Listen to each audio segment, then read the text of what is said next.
अस्सलाम वालेकुम, आप देख रहे हैं तामिल इरशाद का मल्टीमीडिया प्लेटफॉर्म आदिल शबीर के साथ। आपको बता दूं कि आज इधर उड़ी में former chief minister Omar Abdullah और उनके साथ सईद आगा महदीरुल्लाह और उनके साथ साथ मोहम्मद शफी उड़ी जो हैं, डॉक्टर सजाद शफी उड़ी, उन्होंने एक बड़े मजमे के साथ खिताब किया और वहां पे एक ऐसे शख्स के साथ हमारी मुलाकात हुई जिसका ये कहना है, आपके इनके पाँव की तरफ आपको दिखा दूं, कैमरामैन से बताऊंगा थोड़ा इनके पाँव की तरफ दिखा दो, तो इन्होंने ये कसम उठाई है कि जब तक ना इनका लीडर उड़ी से जीतेगा तब तक ये शूज नहीं लगाएंगे। हमने बेहतर समझा कि एक बार इनसे बात कर लें, क्योंकि कई तरह के शख्स आपने देखे होंगे अपनी जिंदगी में जो इलेक्शन के दौरान आगे आते हैं या अपने लीडर्स के लिए प्यार दिखाते हैं, लेकिन जो प्यार हमें आज यहाँ पे देखा है शख्स की तरफ से, जैसे ये बता रहे हैं कि इन्होंने ये कसम खाई है कि जब तक ना इनका लीडर जीतेगा तब तक ये जो है शूज नहीं लगाएंगे। सर, आपसे जानना चाहेंगे पहले आपका नाम क्या है और आप कहाँ के रहने वाले? मेरा नाम शबीर अहमद नाइक है, मैं एक्स सरपंच गरकोट से हूँ।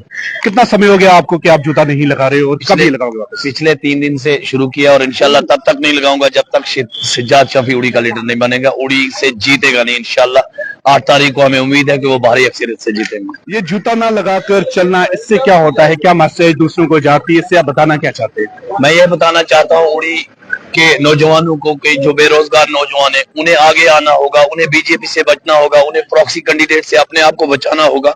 और सज्जाद शफी एक यंग लड़का है, उन्हें 90 साल के आदमी को वोट नहीं देने होगा, बल्कि एक यंग और नौजवान लड़का है, इसे हम जिता के असेंबली में भेजना चाहते हैं, उड़ी की आवाज बनाना चाहते हैं। आज आपका जलसा है युवा नेशनल कॉन्फ्रेंस के यहाँ उड़ी में, और क्या लगता है आपको कितने लोग वहाँ पे मौजूद थे उस जलसे में जो है आए हुए थे? देखिए अल्हम्दुलिल्लाह बहुत भीड़ थी, तो अगर कम से कम थे तो 15,000 थे, उससे कम तो थे नहीं। अल्हम्दुलिल्लाह बहुत लोग थे और आज हमने मुतमईन हुए हैं हम लोग कि अल्हम्दुलिल्लाह हम जीतेंगे। कुछ कहना चाहोगे उड़ी की आवाम को, जैसा कि उमर अब्दुल्ला साहब ने भी यहाँ पर ये बयान दिया कि इंजीनियर रशीद साहब जो हैं, अगर 1 तारीख को वोटिंग होगी तो 2 तारीख को इंजीनियर रशीद साहब जो हैं जेल में वापस चले जाएंगे। और साथ ही में उनका ये भी कहना था यहाँ पे, जब उन्होंने लोगों से खिताब करते हुए कहा कि जितनी पॉलिटिकल पार्टीज यहाँ पर है, चाहे वो पीडीपी है, एनसी और कांग्रेस को छोड़कर बाकी अपनी पार्टी है, पीसी है, कोई इंडिपेंडेंट है, वो जो है जीतने के बाद बीजेपी की कुर्सियों पर जाके बैठ जाएगी। आप इस बयान को किस तरह से? भाई क्लियर है, पहले तो बीजेपी की सरकार बन ही नहीं सकती है, कयामत आ सकती है। ये है बीजेपी सामने है, में सब बीजेपी का, मुझे दिखाओ ना कौन नहीं है बीजेपी के साथ। ये बीजेपी है, बी टीम है प्लस। हमें मेन चीज है कि एक 90 साल के बुजुर्ग को कैसे, नौजवान कैसे सोच सकता है कि 90 साल के बुजुर्ग को हम असेंबली में भेजें?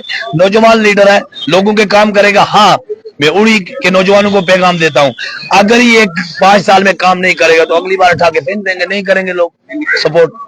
यानी कि अब आपने ये शपथ ले ली है कि जब तक ना आपका लीडर जीतेगा तब तक आप शूज इंशाल्लाह नहीं लगाएंगे, तब तक नहीं लगा, इंशाल्लाह नहीं लगा। अब देखिए, मैं फिर से बता दूंगा अपने कैमरामैन को, कुछ तरह इनके पाँव की तरफ दिखाओ, कुछ कट्स भी इनके पाँव के ऊपर लगे हुए हैं, लेकिन इनका यही कहना है कि जब तक ना यहाँ पर उड़ी से इनका लीडर जीतेगा, यानी कि इनका कायद जीतेगा, तब तक ये शूज नहीं लगाएंगे। किस तरह के लीडर्स के लिए जो लोग आते हैं उनका प्यार हमें देखने को मिलता है, लेकिन कुछ ऐसे भी लोग होते हैं जो अपने लीडर्स के लिए ऐसा प्यार दिखाते हैं और यही शपथ लेते हैं, यही कसम लेते हैं कि अपने लीडर की जीत के बाद जो है वो शूज लगाएंगे। बाकी अपडेट्स के लिए देखते हैं तामिल इरशाद।